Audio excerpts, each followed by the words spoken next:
আচ্ছা, আপনাদের কাছে গরুর মাংস আর গরুর কলিজা একসাথে মিক্স করে রান্না করলে কেমন লাগে? কখনো কি খেয়ে দেখেছেন? আমার কাছে কিন্তু বেশ ভালো লাগে, আমি বেশ কয়েকবার ট্রাই করছি। তো হ্যালো এভরিওয়ান, আসসালামু আলাইকুম। যে যেখান থেকে ভিডিওটি দেখতে পাচ্ছেন, আশা করি আপনারা অনেক অনেক ভালো আছেন। তো আলহামদুলিল্লাহ, আপনাদের দোয়ায় আমিও মোটামুটি ভালো আছি। তো দেখতে পাচ্ছেন আজকে কিন্তু আমি একদম ফ্রেশ গরুর মাংস আর গরুর কলিজা একসাথে মিক্স করে নিয়ে আসছি। তো এইভাবে আসলে মিক্স করে খাইলে কিন্তু দুইটারই আসলে স্বাদ মিটে যায় আর কি। তো আপনাদের যদি কখনো গরুর কলিজা বা গরুর মাংস খেতে পছন্দ হয়, তাহলে অবশ্যই এই দুইটা একসাথে মিক্স করে রান্না করে দেখবেন। আশা করি অনেক অনেক ভালো লাগবে, মানে দুইটারই স্বাদ পাওয়া যাবে আর কি। তো এদিকে আমার মেয়ে আসলে গরুর কলিজা খেতে খুবই পছন্দ করে, তার জন্য আসলে গরুর কলিজা নিয়েছি।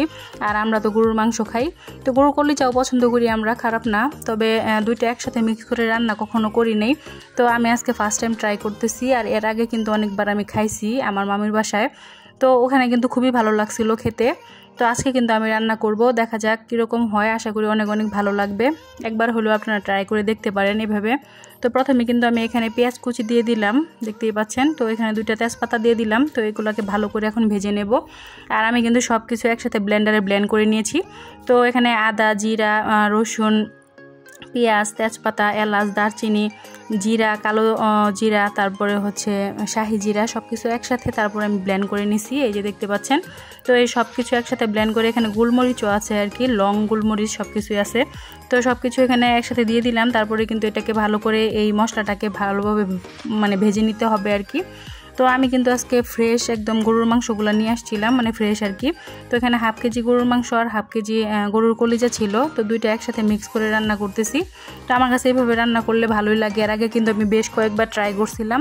তো এভাবে যদি একবার ট্রাই করে দেখেন, তাহলে মনে চাবে যে এভাবে সবসময় রান্না করে খাই। এদিকে কিন্তু আমি সব কিছু দিয়ে দিলাম, হলুদের গুঁড়া, মরিচের গুঁড়া, ধনিয়ার গুঁড়া, লবণ, সব কিছু দিয়ে এখন এই মশলাটাকে ভালোভাবে কষিয়ে নিতে হবে। তো 10 মিনিট সময় নিয়ে আমি মশলাটাকে কষিয়ে নেব।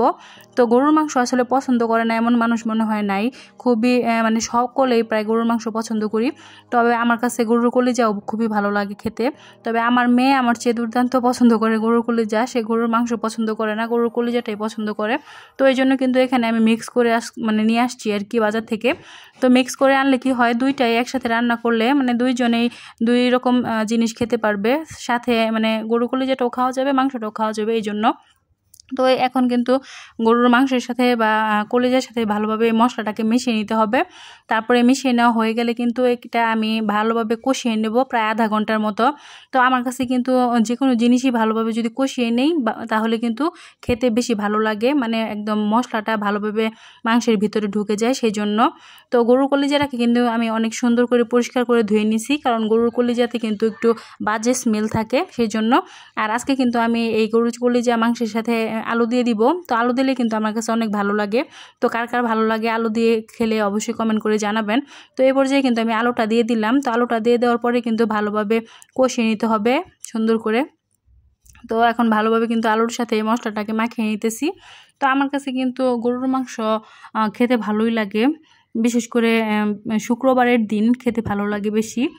তো এমনিতে সপ্তাহে আসলে গরুর মাংস খাওয়া হয় না, কারণ গরুর মাংস আসলে যে পরিমাণে সমস্যা আর কি, বেশিরভাগই সমস্যা থাকে গরুর মাংসের মধ্যে, হাই প্রেশারের সমস্যা, চর্বি, সেই জন্য কিন্তু আসলে গরুর মাংসটা একটু অ্যাভয়েড করার চেষ্টা করি। বাট গরুর মাংস আসলে খেতে কিন্তু খুবই ভালো লাগে। তো সেই জন্য কিন্তু আসলে হঠাৎ হঠাৎ করে রান্নায় করাই লাগে। তো এইখানে দেখতে পাচ্ছেন আমার মাংসটা কষিয়ে নেওয়ার পরে কিন্তু আমি এখানে পরিমাণ মতো ঝোল দিয়ে দিলাম। তো ঝোল দেওয়ার পরে কিন্তু আমি 10 থেকে 15 মিনিট রান্না করে নেওয়ার পরে এখানে কিন্তু ঝোলটা শুকিয়ে এসেছে, দেখতে পাচ্ছেন। আমার রান্না কিন্তু প্রায় কমপ্লিট। আমি কিন্তু এভাবে রাখবো, বেশি ঝোল রাখবো না, একদম মাখো মাখো করে রাখবো। তো এভাবে কার কার ভালো লাগে অবশ্যই কমেন্ট করে জানাবেন। আর আপনারা এইভাবে যদি একবার খেয়ে দেখেন, তাহলে মনে হবে যে আপনারা অমৃত খাচ্ছেন, এতই টেস্ট হয়েছে, মানে খেতে আর কি দুর্দান্ত। তো আজকের ভিডিওটি কেমন লাগলো অবশ্যই কমেন্ট করে জানাবেন। আজকের মতো এই পর্যন্তই। সবাই ভালো থাকবেন, সুস্থ থাকবেন, আর একবার হলো ট্রাই করবেন এই রেসিপিটা।